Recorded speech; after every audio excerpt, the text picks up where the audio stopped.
오늘 먼저 여러분들과 이 첫 번째 말씀 제목은 사실 왜 이렇게 일이 많은가 하는 그런 제목이에요. 제가 오늘 여러분하고 읽고 싶은 말씀은 창세기 1장 말씀이에요. 창세기 1장 26절에서 28절까지 세 절을 여러분들 한번 같이 읽었으면 좋겠습니다. 단 세 절이니까 자막이 있으면 한번 같이 읽겠습니다. 시작.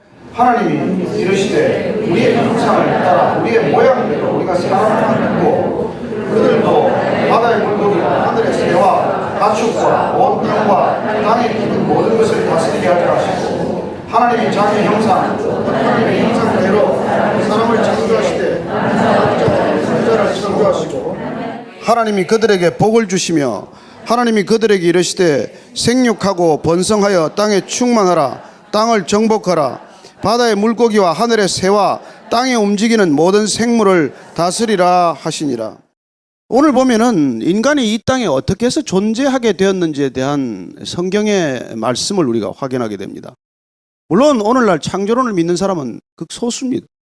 다수는 진화론적 사고에 물들어 있기 때문에 창조라는 얘기 자체가 그냥 불편하거나 그런 이 느낌을 갖는 사람들이 많아졌어요. 그리고 우리는 교회를 다니면서도 그리스도인들이라고 하면서도 사실은 보면은 진화론적 사고에 뼛속 깊이 젖어 있는 것을 보게 됩니다. 사실은 우리가 창조론이라는 게 단순히 자연과학 부문에서만 그렇게 쓰이는 단어가 아니라 우리가 인문과학이나 사회과학에서도 이 진화론적 사고는 큰 영향을 끼쳤기 때문입니다. 우리가 말하는 사회발전론이라든지 경제성장론이라든지 이 모든 것들이 성장과 발전과 하는 이 개념들 자체가 진화론에서 비롯된 개념들과 밀접한 관련이 있기 때문입니다. 그래서 우리는 창조라는 것을 쉽게 받아들이기가 어려워요. 뼛속 깊이 우리는 그런 생각에 젖어 있기 때문에. 그러나 한번 보십시다. 여러분, 진화란 뭐가 있는 데서 변화가 일어나야 한다는 거예요. 무엇인지 있어야 있는 것을 기정사실로 해서 거기서부터 조금 더 개선이 됐는지 진화가 되든지 나아지든지 다른 변형이 생기든지 할 거 아닙니까? 근데 그건 원래 처음은 어디에 있었어요? 빅뱅입니까? 그래서 빅뱅이라는 데서부터 우리는 시작하고자 하는 게 지금은 대부분의 정설이 되고 말았어요. 정말 그럴까요? 그래서 성경은 무에서 유가 되는 상황을 조성하신 분이 곧 하나님이다 이렇게 말씀하십니다.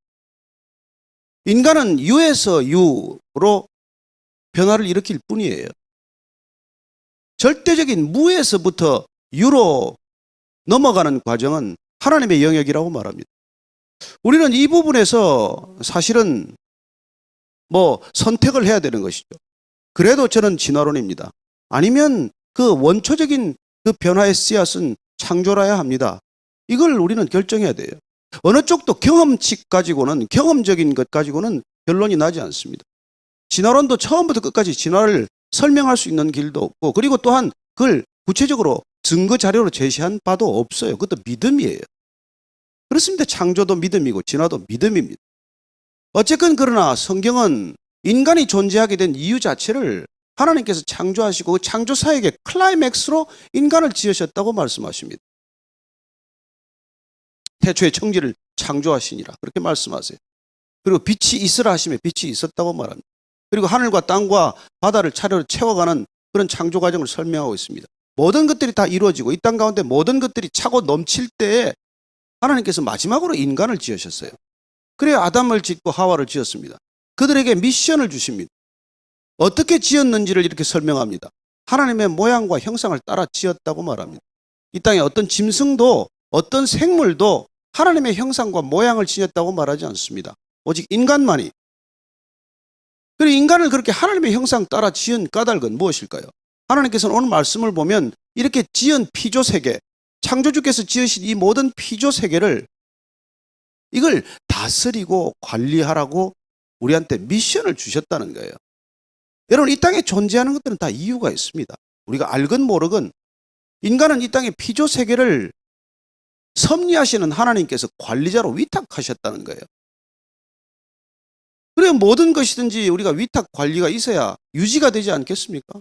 아파트도 관리인이 있어야 되는 것이고 병원도 닥터들이 있어야 운영이 되는 것이고 그리고 우리가 생각하는 모든 조직들도 관리자가 있어야 관리가 되는 것이죠. 그래서 우리에게 주신 첫 번째 소명, 우리의 역할, 인간이 이 땅에 있게 된 이유는 이 땅에 존재하는 이 모든 피조 세계를 관리하라고 주셨다는 거예요. 그래서 인간은 일하도록 지음을 받은 것입니다. 그런 일이 우리에게 미션으로 주어진 거예요. 첫 번째 주거지는 우리가 아는 대로 성경을 보면 에덴으로 주거지가 제한되었습니다. 근데 거기서 문제가 심각해졌어요. 하나님께서 그 주거 제한을 하면서 에덴에서 모든 걸 다 자유로 주셨는데 한 가지 선과 악을 알게 하는 나무의 과실은 먹지 말아라. 정녕 내가 죽을 것이다. 한 가지를 말씀을 하셨어요. 내가 판단자의 입장이 되고 내가 모든 것들 창조주의 입장에 가면 너는 죽게 된다는 거예요. 근데 그걸 의심했어요. 먹었습니다. 별일 없는 것 같았어요. 그러나 성경은 그 일이 있고 난 뒤에 하나님께서 모든 것을 허락하셨지만은 관리와 위탁의 일 이외에 내가 선과 악을 판단하기 시작하면 내가 죽을 것이라고 하는 그 말을 믿지 않았기 때문에 먹었더니 뜻밖에도 인간은 자기가 부끄러움을 느끼게 되었어요. 수치를 알게 됩니다.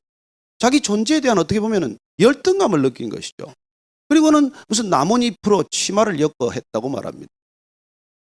그리고 놀랍게도 그는 하나님께서 부르실 때 숨기 시작합니다. 하나님의 첫 번째 질문은 내가 어디 있냐라고 하는 질문이에요. 아담아 아담아 너 어디 있니? 하나님께서 인간이 죄를 짓고 본인이 스스로 수치를 느끼고 숨어버렸을 때 하나님께서 먼저 찾으셨어요.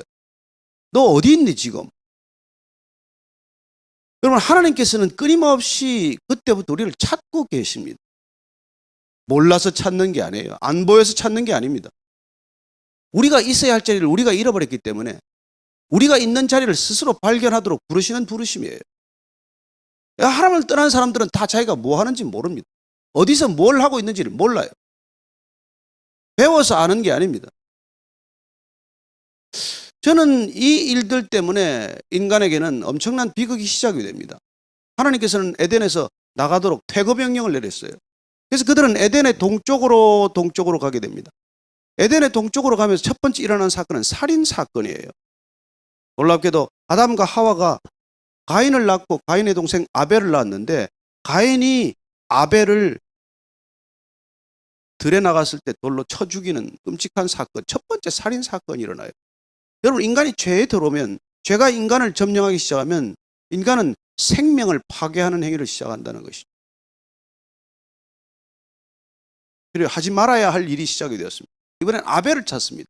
내 동생 아벨이 어디 있느냐? 내 아우가 어디 있느냐? 그는 하나님께 대듭니다. 내가 동생을 지키는 자입니까? 왜 나한테 묻습니까? 그리고 그는 그렇게 하나님께 대들었지만은 그가 처음 하는 일은 에덴의 동쪽으로 떠나면서 한 일은 에녹성을 쌓기 시작했다고 성경 기록합니다. 여러분 죄를 짓고 나면 첫 번째 하는 일이 성을 쌓는 일이에요. 자기 성을 쌓는 일입니다. 자기의 안전을 자기가 확보하는 일이에요. 자기의 불안을 자기가 해결해야 한다는 강박관념에 사로잡히게 되는 것입니다. 하나님께서는 인간을 이 땅을 관리하는 관리자의 미션을 주셨지만 뜻밖의 그가 시작한 일은 자기 성을 쌓는 일을 시작을 하셨다는 거예요. 그런 일을 시작했다는 거예요.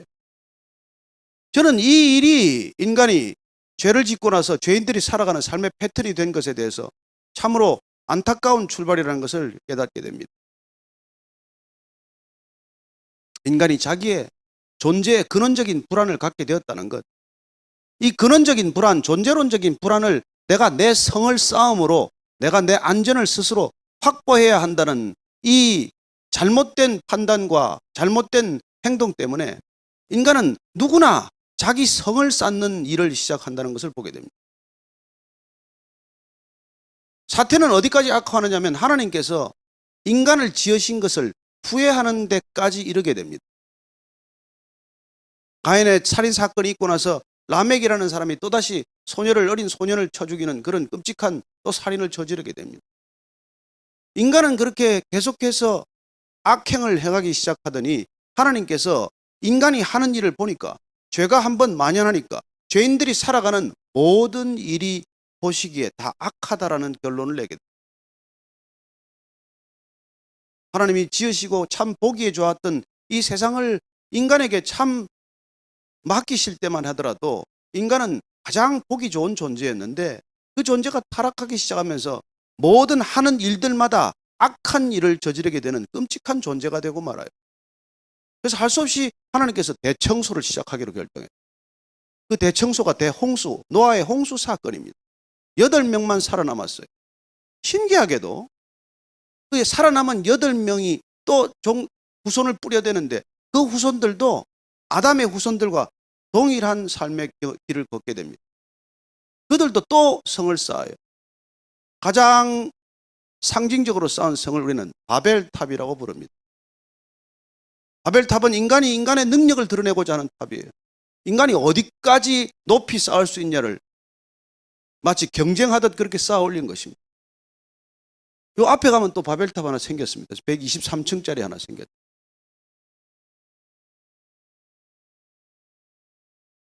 저는 두바이 아랍에미리트에 한 3개월 가서 있으면서 그 두바이 모래사장에 높이 868m 버즈 칼리파인가요? 깜짝 놀랐습니다. 그렇게 높이 세울 이유가 없어요. 사방에 땅입니다. 아니 뭐 땅이 없어야 그런 게 높이 짓죠. 거기는 텐트 치고도 지금도 살 수 있는 동네입니다. 지금도 실제로 거기 원주민들은 텐트 치고 살아요. 그런데 그렇게 기괴한 800m, 868m, 거의 1km에 해당하는 그런 높은 건물을 짓고 있는 것이 어제 오늘의 얘기가 아닙니다. 바벨탑을 쌓을 때부터 시작이 된 거예요. 그래서 하나님께서 인간이 일하는 것이 지극히 악하기 때문에 한번 심판을 했음에도 불구하고 인간의 일하는 것들이 정말 하나님의 뜻을 거스르는 일들을 끊임없이 계속하기 때문에 하나님께서 바벨탑을 심판하기로 결정하시고 나서 하시는 일은 뭐냐면 인간의 언어를 섞는 일이에요. 언어를 혼잡하게 하는 일입니다. 즉 커뮤니케이션을 어렵게 하는 거예요. 그 일 이후로 인간은 수많은 언어로 갈라지면서 언어적 소통 자체가 어려워집니다. 그래도 인간은 집요하게 돌아서지 않아요. 그래서 하나님께서 12장 창세기 보면은 12장에 드디어 하나님께서 새로운 결심을 하게 됩니다. 창세기 1장부터 11장까지 그렇게 인간이 어떤 일을 저질렀고 어떤 역사를 거쳐왔는지 무슨 일을 하고 살았는지를 기록한 그 성경은 12장부터 하나님께서 한 사람을 불러서 전혀 새로운 일을 시작하신다는 것을 보여줍니다. 여러분 성경은 읽을만 해요. 재밌잖아요. 벌써 표정들이 다 재밌는 표정이에요. 그리고 그분께서는 아브라함이라는 한 비즈니스맨을 부르기로 결정을 해요. 직접 찾아갔습니다. 근데 그 사람은 장사하는 사람, 장사꾼이에요. 아주 지극히 평범한 사람이에요. 요새 지금 스몰 비즈니스 하는 사람이에요. 장사가 꽤 잘 되는 장사입니다. 아이템은 우상 파는 일이에요. 근데 어쩐 일인지 아브라함은 이 우상을 팔아도 기쁘지가 않아. 별로 만족이 없어. 즐겁지가 않아. 내가 왜 이 일을 하나? 내가 왜 이걸 팔아 먹고 살아야 되나? 갈등이 많아요. 하나님께서 그런 사람을 한 사람 찾아가는 것입니다. 그 찾아가서 무슨 얘기를 하는지 우리가 한번 더 읽어보십시다. 창세기 12장 1절부터 3절까지 말씀 한 번 더 읽어보십시다. 자막 나왔죠? 자막 있으면 한번 같이 시작. 여호와께서 아브라함에게 이르시되 너는 너의 고향과 친척과 아버지의 집을 떠나 내가 내게 보여줄 땅으로 가라. 내가 너로 큰 민족을 이루고 내게 복을 주어 내 이름을 창대하게 하리니 너는 복이 될지라. 너를 축복하는 자에게는 내가 복을 내리고 너를 저주하는 자에게는 내가 저주하리니 땅의 모든 족속이 너로 말미암아 복을 얻을 것이라 하신지라. 우리의 일들은 다 무엇을 위한 것입니까? 내 스스로 이름을 내겠다는 거예요. 내 스스로 복을 쌓겠다는 것입니다. 내 스스로 어떻게 보면 소유를 늘리겠다는 것입니다. 그리고 자손을 늘리고 이름을 크게 하고 그리고 수많은 사람들에게 영향력을 끼치고 싶다는 그런 원초적인 욕망을 하나님께서 다 알고 계세요. 근데 그걸 네가 네 혼자 힘으로 하는 것이 아니라 내가 그걸 해주겠다는 거예요. 그 일은 내가 해주겠다는 거예요. 그래서 너 그렇게 바삐 살 이유가 없다고 말합니다. 뜻밖의 왜 그렇게 바쁘니? 왜들 그렇게 다 바쁘니? 그리고서는 주님께서 너 지금 여기 있는 네가 바쁜 이 상황에서 벗어날 수 있겠니? 넌 지금 여기서 네 올가미가 씌워져서 꼼짝달싹도 못한다고 생각할지 모르지만 여기서 네가 벗어날 수 있는 결정을 한번 할 수 있겠니? 그러면 내가 너를 내 이름을 크게 해줄 거야. 내가 너로 큰 민족을 이루게 해줄 것이고. 아브라함은 지금 아이도 하나 없어요. 결혼한 지 꽤 됐는데 애가 없습니다. 그런데도 내가 큰 민족을 이루게 될 것이고, 그리고 내가 너를 복을 주어서 너는 복 덩어리가 될 거야. 넌 복 자체가 될 걸. 넌 더 이상 복에 목마른 사람이 되지 않을 거야. 이걸 비즈니스 하는 한 비즈니스맨에게 오퍼를 낸 거예요. 이건 여러분 쉬운 결정이 아닙니다. 그가 인생에 대해서 철저히 고민하고 있었기 때문에 어쩌면 하고 있는 모든 일에 대해서 그는 정말 돌아서고 싶다는 간절함이 있었기 때문에 하나님께서는 그 중심을 보시고 그를 찾아가지 않았겠어요? 여러분, 하나님도 될 만한 사람 찾아가지 뭐 전혀 안 될 사람 가겠습니까? 그랬더니 아브라함이 본토, 친척, 아비 집을 떠났다라고 기록합니다. 여러분, 삶의 근거지가 지금처럼 그렇게 간단한 문제가 아니에요. 지금도 무슬림권이나 중동권에서는 가족을 떠난다는 건 그 죽음과도 같아요. 여러분, 무슬림에서 기독교로 개종하거나 하면 죽입니다. 명예살인들이 있어요. 그래서 자기 삶의 모든 근거지를 뒤로하고 떠난다는 것은 지금처럼 이민 가는 것과는 비교할 수 없는 결단이에요. 어쩌면 우리가 지금 내 목숨 전체를 걸고 돌이키는 결단입니다. 내가 쌓아왔던 모든 것들이 별로 시원찮은 것이라고 할지라도 내 가족을 떠난다는 것, 내가 삶의 모든 바운다리를 벗어난다는 것은 지금보다는 훨씬 달라요. 지금 우리가 이직하거나 이민하거나 이런 것과는 다른 결정이에요. 그건 그야말로 목숨을 건 결정을 아브라함이 했다는 것입니다. 그 얘기의 스토리는 여러분들이 창세기 12장 이하를 쭉 읽어보면 알게 될 거예요. 어쨌든 그는 이 믿음의 결단 때문에 아브라함이라는 이름, 큰아버지라는 이름이 아브라함이라고 하는 하나님의 이름을 개명해 주는 사건으로 연결됩니다. 그는 단순히 큰아버지가 아니라, 단순히 가족이 많은 아버지가 아니라, 그는 민족의 아버지, 열국의 아버지, 온 땅의 아버지가 되는 그런 놀라운 축복을 얻게 된다는 거예요. 그가 지금 일상의 삶을 한번 벗어나는 결단 하나로 지금 그런 명예를 얻게 되었다는 것입니다. 자, 오늘 이 얘기의 핵심은 그는 왜 이런 결정을 내렸느냐는 것입니다. 왜 갈대아 우르라고 하는, 지금으로 치면 서울과도 같고 도쿄나 뉴욕과도 같은 메트로폴리탄에 살면서 모든 환경과 모든 여건과 모든 조건들이 갖춰지지 않은 것이 없는 그 삶의 환경을 왜 떠났느냐고 하는 거예요. 그리고 그는 마음에 채워지지 않는 갈망을 그는 반드시 채우고자 하는 음성을 들었기 때문입니다. 하나님은 신기하게도 우리에게 음성으로 다가오십니다. 우리 마음 가운데 속삭이듯 부드러운 음성으로 다가오십니다. 그분께서는 우리의 이름을 부르며 다가오십니다. 하나님은 인간에게 자연을 다스리도록 맡겨두셨지만, 인간은 사랑하고 섬기도록 주신 관계지만, 죄인들은, 탐욕스러운 인간들은 신기하게도 사람을 다스리는 데 집중합니다. 왜 이렇게 일이 많은지 아십니까? 하나님을 떠난 인간들은 할 수 있는 게 일밖에 없어요. 당연히 해야 할 일, 하나님께서 우리에게 요구한 일이 아니라 스스로 만들어낸 일, 스스로의 성을 쌓는 일, 스스로 이름을 드러내는 일, 그 일들 때문에 이토록 어렵고 힘든 시스템을 만들어가고 있는 중이죠. 저는 오늘 이 말씀을 통해서 우리가 이 땅 가운데 무슨 일을 하고 살아야 될 것인지, 또 이 시리즈가 계속되는 동안 나는 어떤 일을 통해서 진정한 삶의 의미와 목적을 추구할 것인지, 그런 것들을 함께 고민해가는 시간이 되기를 바랍니다. 하나님께서 정작 맡겨주신 이 소중한 것들을 우리가 관리하지 못한 채 엉뚱한 데 시간 다 쓰고, 어쩌면 우리의 몸조차도 돈 버느라고 몸 쓰고 그 몸 병나서 고치느라고 다시 돈 다 써야 하는 그런 악순환의 삶을 살기 시작한 것이죠.